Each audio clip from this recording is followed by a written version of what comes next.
Percepivano il reddito di cittadinanza senza averne diritto. 7 casi nel Vicentino sono stati scoperti dalla Guardia di Finanza di Vicenza, che ha individuato i furbetti attraverso l'accertamento di false attestazioni per un totale di quasi 58.000 euro.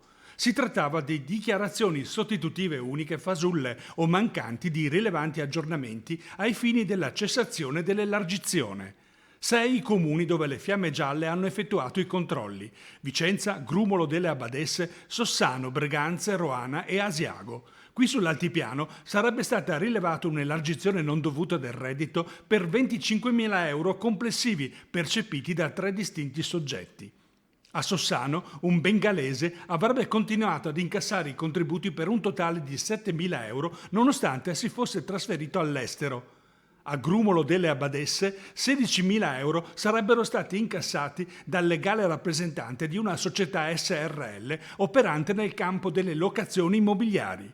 10.000 euro la quota che sarebbe stata percepita irregolarmente da un residente di Breganze.